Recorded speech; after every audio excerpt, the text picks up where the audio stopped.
آمنت باللہ صدق اللہ العظیم۔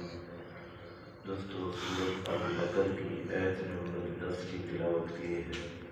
دعا ہے اللہ رب العزت ہم سب کو قرآن مقدس پڑھنے، سمجھنے اور اس پہ عمل کرنے کی توفیق عطا فرمائے۔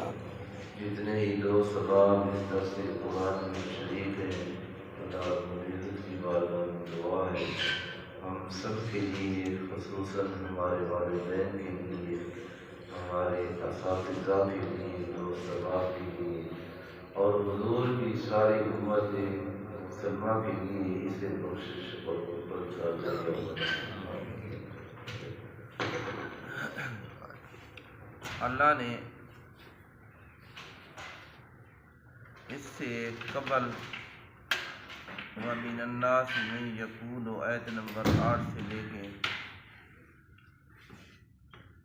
ان آیات کے اندر منافقین کا اللہ پاک ذکر فرما رہا ہے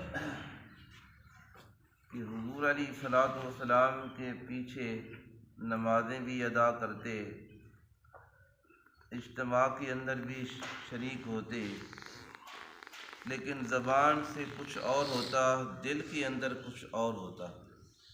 تو اللہ پاک ان کے ان عیبوں کا ذکر فرما کے ایمان والوں کو ہمیں آگاہ کیا جا رہا ہے، اے مسلمانوں، تم نے ایسا عمل نہیں کرنا کہ تمہارا شمار ان منافقین میں ہو جائے۔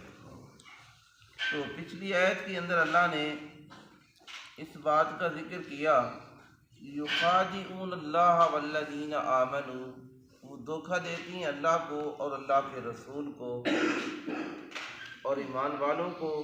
وما یخدعون الا انفسہم، فرمایا نہیں دھوکہ دیتے مگر وہ اپنے آپ کو۔ وما یشعرون، اس کا انہیں شعور ہی نہیں، خیال ہی نہیں کہ ہمارا کتنا نقصان ہو رہا ہے۔ تو اب اس آیت کے اندر اللہ نے فرمایا فی قلوبہم مرض، ان کے دلوں کے اندر مرض ہے، ان کے دلوں کے اندر بیماری ہے۔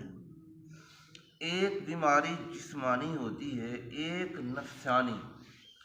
جو بیماری جسمانی ہو اس کا علاج ہوتا ہے، آج بھی اسی طرح آپ دیکھ لیں، اس دور کے اندر بھی جس وقت کوئی آدمی بیمار ہوتا ہے فوری طور اپنے معالج ڈاکٹر کے پاس، حکیم کے پاس، اسپتال میں جا کے علاج کرواتا ہے۔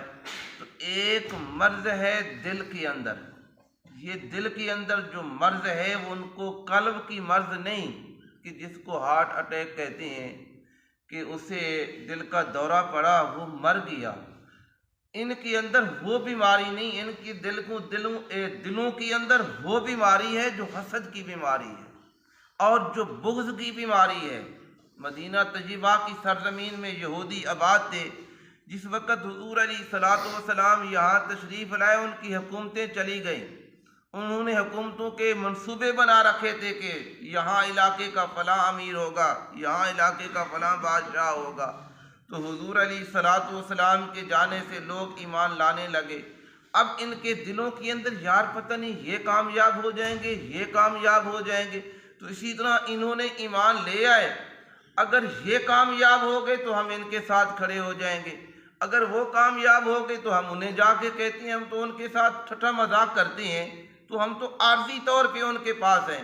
تو اسی لیے اللہ پاک نے فرمایا یہ وہ لوگ ہیں جن کے دلوں کے اندر بیماری ہے، فی قلوبہم مرض، ان کے دل بیمار ہو چکے ہیں کہ حضور علیہ الصلوۃ والسلام کی شانوں کو دیکھ کے برداشت نہیں ہوتا، مسلمانوں کی عزت کو دیکھ کے انہیں برداشت نہیں ہوتا۔ تو پھر اللہ نے کیا فرمایا، فزادہم اللہ مرضا، اللہ نے ان کی بیماری کو اور بڑھا دیا، فرمایا تم اسی کے اندر مبتلا رہو۔ تو میرے بھائی، اللہ رب العزت کی بارگاہ میں ہمیں جھکنا بھی چاہیے اور حق سچ کی یہ جو زبان ہے، حضور علیہ الصلوۃ والسلام کی بارگاہ میں ایک شخص آیا، آگے اس کا اللہ ذکر فرما رہا ہے وَلَهُمْ عَذَابٌ عَلِيمٌ، اور ان کے لیے دردناک عذاب ہے۔ یہاں دنیا کے اندر تھوڑی دیر کے لیے ان محفلوں کی زینت بن کے لوگوں کو گمراہ کر کے جھوٹی باتیں بیان کر کے تو تھوڑی لذت حاصل ہوتی ہے، لیکن اللہ پاک نے کیا فرمایا؟ وَلَهُمْ عَذَابٌ عَلِيمٌ، ان کے لیے آخرت میں دردناک عذاب ہے۔ بِمَا كَانُوا يَكْذِبُونَ، فرمایا وجہ یہ ہے کہ وہ جھوٹ بولتے تھے، جھوٹ کے سبب سے ان کے دلوں کے اندر جو بیماری بڑھی، اور وہ حسد تھا، وہ اناد تھا، وہ دشمنی تھی، اللہ نے ان کی بیماری کو بڑھا کے جھوٹ ان کی زبان پہ آ گیا۔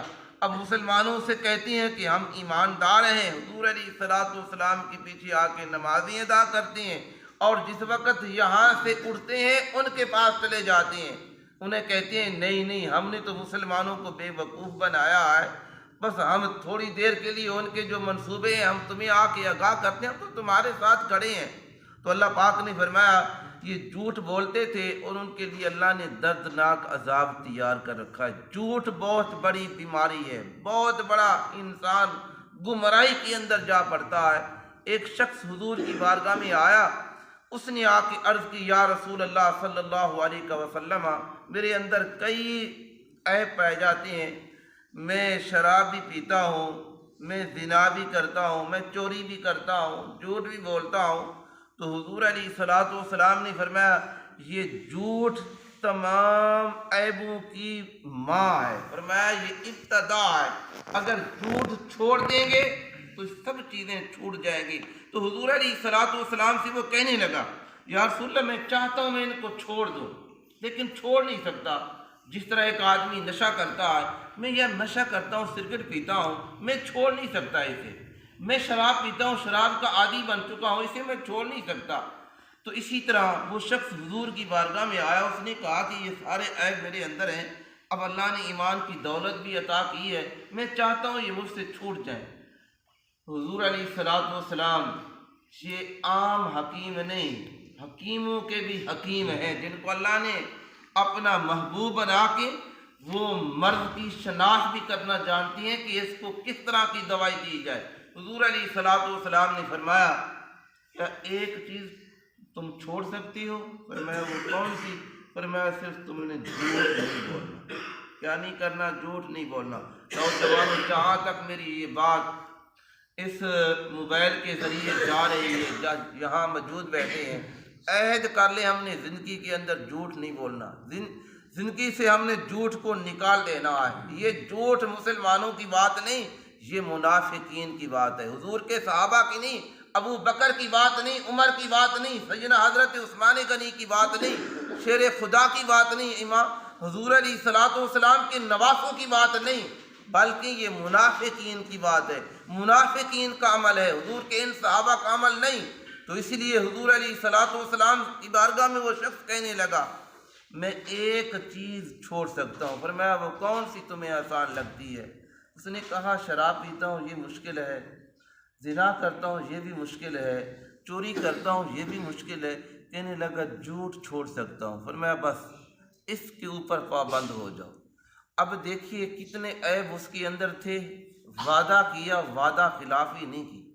اب جس وقت رات ہوئی، حضور علیہ الصلوۃ والسلام سے عہد کر کے واپس آیا، اب جس وقت چوری کا ارادہ کیا، رات ہے جا کے چوری کروں، صبح حضور کی بارگاہ میں جانا ہے، صبح مسجد کے اندر نماز پڑھنے کے لیے ہم جائیں گے، تو اسی طرح اس نے وہ چوری چھوڑ دی۔ دوسرا دن ہوا، دوسری رات آئی، ارادہ کیا، شراب نے وہ جو نشہ ہے اس نے تنگ کیا، شراب کا پیالہ اٹھایا، اور اٹھانے کے بعد پھر دل کے اندر خیال آیا اگر اللہ کے نبی نے پوچھا شراب تو نہیں پی، سچ کہنا پڑے گا اور حضور کے صحابہ کے سامنے شرمندہ ہونا پڑے گا، اس نے اس شراب کو چھوڑ دیا۔ تیسرا دن آیا، پھر خیال آیا کہ زنا کی طرف اس نے ارادہ کیا، پھر خیال آیا کہ اللہ کے نبی کی بارگاہ میں جانا ہے، تو وہاں پھر سچ بات بتانا پڑے گی، اس نے شراب بھی چھوڑ دی، حضور کی بارگاہ میں آ گیا، عرض کیا یا رسول اللہ صلی اللہ علیہ وسلم ہم نے ایک بات کا آپ کے ساتھ وعدہ کیا، ساری برائیاں اللہ نے مجھ سے نکال دی، ہم مسجد کے اندر آ کے پھر بھی ہم سے برائیاں نہیں نکلتی، کبھی کسی کا جوتا اٹھایا، کبھی کسی کو تنگ کیا۔ حضور علیہ الصلوۃ، ہم مسجد کے اندر آتے ہیں، کیا کوئی آدمی باہر سے آئے نماز پڑھنے کے لیے تو اس کا جوتا اٹھا کے لے جائیں تو کیا وہ لوگ کہیں گے کہ اس بستی کے لوگ بہت اچھے ہیں، بڑی مہمان نوازی کرتے ہیں؟ میرے بھائی، اللہ کے گھر میں آئے تو کسی کو نہ ہاتھ سے نہ زبان سے تکلیف نہیں پہنچنی چاہیے۔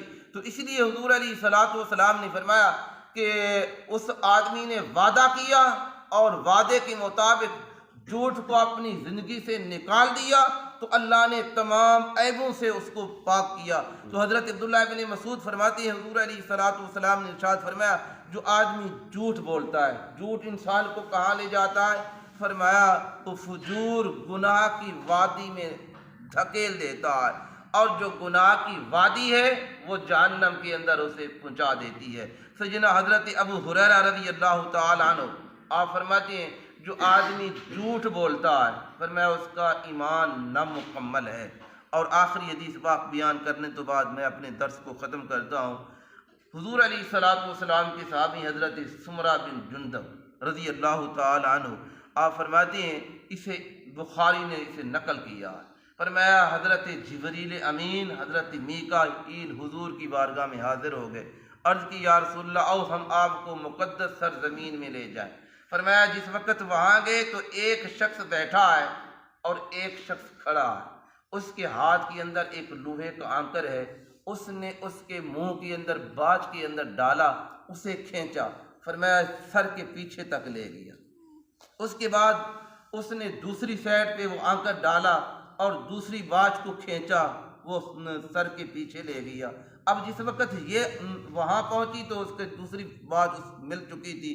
حضور علیہ الصلوۃ والسلام سے کہنے لگے حضرت جبریل امین یا رسول اللہ یہ وہ شخص ہے جو جھوٹ بولتا ہے، اس کے جھوٹ سے ساری دنیا کے اندر اس کا وبال پھیل جاتا ہے، تو یہ شخص قیامت تک کے لیے اس کو یہ سزا ملتی رہے گی۔ ہم آج بڑی خوشی کے ساتھ، یہ میڈیا کا دور ہے، یہ تو جھوٹ بولتے ہیں، تو میڈیا وہ کون ہے؟ مسلمان نہیں، انہوں نے کلمہ نہیں پڑھا۔ اسی طرح سیاستدان آپ کے پاس آئیں گے، کتنے جھوٹ بولتے ہیں، لیکن ہم پھر اسی طرف کھڑے ہیں۔ ہمارے ہاتھ کے اندر جب ٹھپا آتا ہے اور پھر وہی اقتدار ہے، وہی لوگ ہیں جن کو ہم جھوٹا سمجھ کے اور اس کے بعد پھر انہی کی طرف ہم جاتے ہیں۔ تو میرے بھائی اپنے آپ کو بچائیں تاکہ کل آپ نے جواب دینا ہے۔ تو اس لیے حضور علیہ الصلوۃ والسلام نے فرمایا کہ جھوٹے آخری زمانے کے اندر سیدنا حضرت حفص بن عاصم رضی اللہ تعالی عنہ آپ فرماتی ہیں کہ اس آدمی کی یہ بات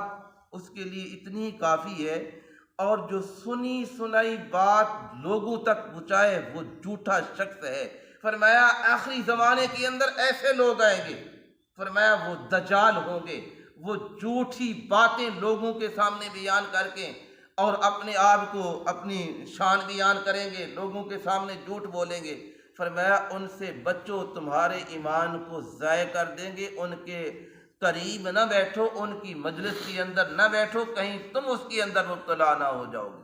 تو اس لیے میرے بھائی چاہے کوئی سیاستدان ہو، کسی پارٹی کا ہو، اگر جھوٹا شخص ہے آپ نے اس کا ساتھ دیا کل قیامت کے دن، اسی لیے حضور علیہ الصلوۃ والسلام نے فرمایا سود کھانے والا، سود دینے والا، سود لکھنے والا اور سود پر گواہی دینے والا فرمایا برابر کھڑے ہوں گے۔ تو اسی طرح اگر ایک شخص آپ کی پرچی سے، آپ کے ووٹوں سے آگے اقتدار کے اندر پہنچتا ہے، پھر غلط کام کرتا ہے، اس کے اندر آپ بھی شریک ہوں گے۔ تو اسی لیے یہ قریب زمانہ آ رہا ہے، وقت آ رہا ہے، الیکشن کا دور آ رہا ہے، آپ سن رہے ہیں، لیکن آپ اس آدمی کا انتخاب کریں اور جو آپ کو ایمانی روحانی طور پہ آپ کو اچھا لگے۔ یار یہ مسجد کے اندر آنے والا شخص ہے، مسجد کے اندر نماز پڑھنے والا ہے یا نہیں؟ تو کل ہم نے جواب دینا۔ جو مسجد کے اندر نہیں آ رہا اور جو آپ کے ساتھ 5 سال پہلے وعدہ کرتا ہے، 5 سال کے بعد آپ کو نظر نہیں آتا، نہ آپ اس کے ساتھ ملاقات کر سکتے ہیں، نہ اپنی تکلیفیں انہیں بیان کر سکتے ہیں، اس شخص کا اقتدار کے اندر آنا، آپ کی پرچی، آپ کا ووٹ اس کو دینا، کل قیامت کے دن آپ بھی جواب دہ ہوں گے اور وہ بھی جواب دہ ہوگا۔ تو دعا ہے اللہ رب العزت ہم سب کو ایسے لوگوں سے محفوظ فرمائے، اللہ پاک ہمارے ملک پاکستان کی حفاظت فرمائے، آمین۔ وآخر دعوانا ان الحمد للہ رب العالمین۔ بسم اللہ۔